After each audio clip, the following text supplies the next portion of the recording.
know what? They haven't lost a match. When it comes to series victories in that time, they are on quite the win streak. In fact, they are 8-0 since their loss to Griffin with effort in the starting roster. So, hard to mess with something that's working. There was the one that was ruining all the fun and taking it away and banning the pick. But instead, they give us a little treat. So, have to be happy with that. We got to give them the props. As Tana going to be bringing us into the LCK with our first more. And this is showing you that you were wrong. Jin aren't buzzkills, they're vindictive. They're saying, we're going to get the new stuff, and we're banning out your chance to play it. This is the equivalent of going on PBE. And name of the new Mord here in the LCK.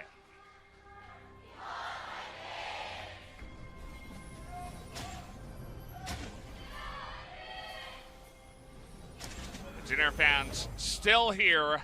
Still trying into the Shadow Realm. Come see our amazing. I don't know what there is in the Shadow Realm. It's very small. It's a circle. It's true. It's not much. How many stars would it be if it was a hotel? Probably like a 1-star, right? I mean, it looks like there are dead, bugs and animals flying around. So most likely. What are the amenities other than death? I don't know what it provides. Q used here and the flash on in. He wants the knock up and he should get it. Grace gonna just dunk it in, the one auto attack, and Malrong very aggressively, as here's Tana up in the top side. No, sadly. No last bop. Now in games, 208 comes up big. Ever since, I remember the first time they showed off the damage text numbers that came in. Are we looking at Pro View? No, this is the Shadow Realm. We're in the Shadow Realm. We're in it here. We got technology. We even got to see the... Khan is very careful about that. We got to see the desktop. That was sick. Oh, he's got some speed now, and he's looking for the dunk. There's the shield, but it's not on good timing as Khan is going to flash on him and put that poor Mordecai. Well, you got to admire that he likes to fight, at least. And was really asking for it there, you could tell. But now the Aatrox has a Hex Drinker and is going to make that lane a living hell. Root in this lane. Ezreal and Tahm Kench, as we know from Kingzone, can be a super aggressive lane where you're just using Arcane Shift. Poke is in the mid lane. Faker misses his shuffle. Looks like Grace was just able to make him look silly there. As you can tell, Malrong's thinking about it. He's going for it. Is he able to get the flash away from Faker? That'll be over the Mord. So Aatrox kind of just getting a free lane here, which can be super costly. Malrong trying to make a map play. Sejuani recalling. But they're going to at least zone away for a turret play. Sejuani actually surprisingly low, as we did take a look at him. You guys can get that win, but at least we will get the Rift Herald. Well, they try to two-man contest this. SKT have sent 3, now 4 here, so it should be Rift Herald for SKT. When you commit this hard, you should be picking up that objective. As you can see, Voyage is up. Yeah, try and stop this from being a completed turret for SKT. Oh boy, Shelly. Oh, Shelly got distracted. What are you doing? Shelly's reading her Instagram, which is supposed to be fighting. Come on, Shelly. They didn't even get a pretty sad game for him, but the rest of his team is doing well, so hopefully he can do the lose lane into none of them. Khan's got his third Q here. He's going to try to dunk him down as, wow, the Shadow Realm in the bottom left. Thank you, Riot Korea, as Tana is going to avoid a lot of that damage from the dive, as nobody else but Khan can get to him. And that shows you that when you're outnumbered, the Shadow Realm cast, League of Legends, is very relevant, Valdez. It means that they're not going to be heavily trading down on turrets, even if they have less members hitting that turret. So overall, the 914 bugs will be... Let's see it again. Here we go. Okay, into the Shadow Realm. This time it is going to be Khan again, as Split is like... I can just ignore him and try to go onto the turret, but now he's tanking. Let's see if Khan can actually dive the turret, but then he's Zonia's. I love this build. He just doesn't die. All right, Khan is definitely having no fun. See you later, nerds. He had places to be, Valdez. Best build 2019. The never die, never get. Now we're just going to start it. And they are going to see it now with that True Shot Barrage. Here comes the Jin team. Zinta's not going to get there. SKT's going to get Baron. Oh, he's too slow. Tana trying to get on in there and seal it away, but it goes over to the Lux with that unsealed Spellbook Smite. Tana desperately trying to get someone to fight him. as Lux is going to be the only one to go down for now on the side of SKT. Khan doing a fantastic job just distracting and tanking up. Let's see what Root can do. He's going to get flashed on and swept into the garbage as Faker's going to put him in his place. That's going to be the Baron and the Ace going the way of SKT. Nakamura doesn't take an aggressive Hex Flash choice there. Let's see how Jinner approach this one. SKT trying to play multiple lanes. And right now that harassment's doing a number. Ooh, okay. Teddy just going to come in here from the jungle. They get the flash away from Grace, the real one. And that's a nice, just small move you can do. Use a couple of ultimates for a summoner, especially the flash. Is always going to be worth it.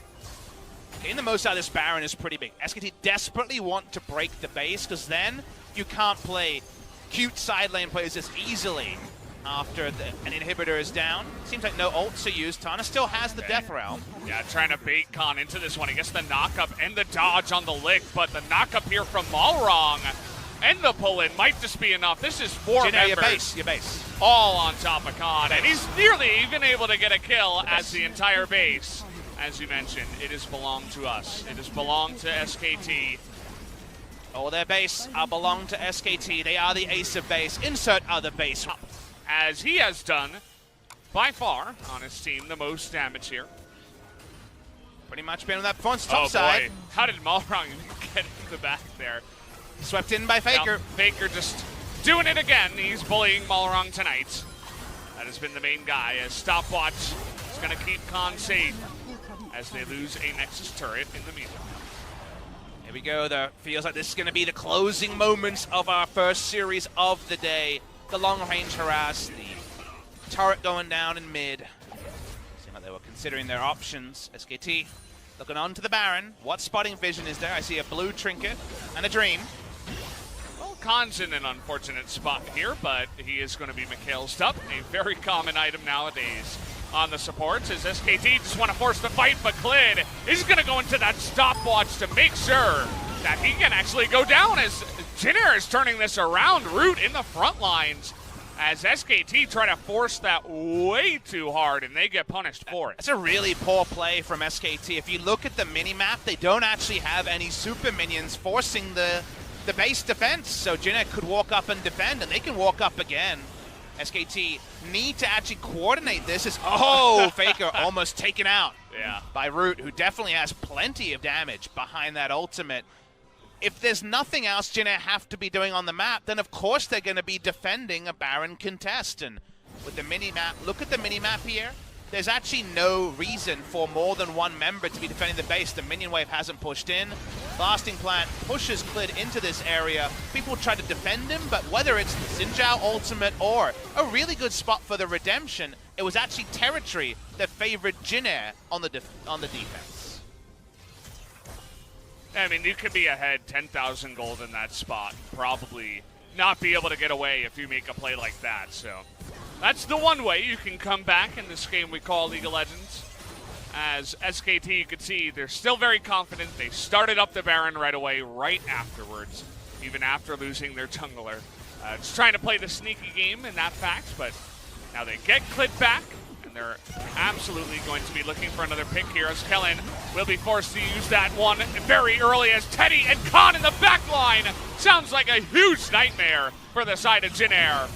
It doesn't look like they'll be able to get out of this one this time. Triple kill now for Teddy, as SKT have found the opening they were looking for. They back up that play you want to forget with one to remember. Great flank timing for Khan. They're going to go for further kills. They just want to put this Mordekaiser in the ground.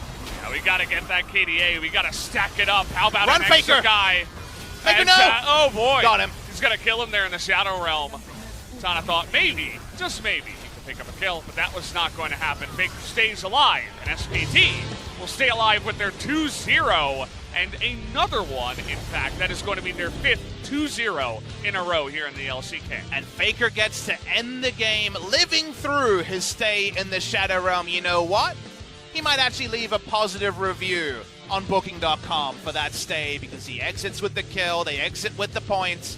I thought that SKT actually made some VOD reviewable mistakes in both these games, and it's not often you leave a Jinner series as one of these teams that we think will be aspiring towards the top and have things you can kind of learn on and really pay forward in future games.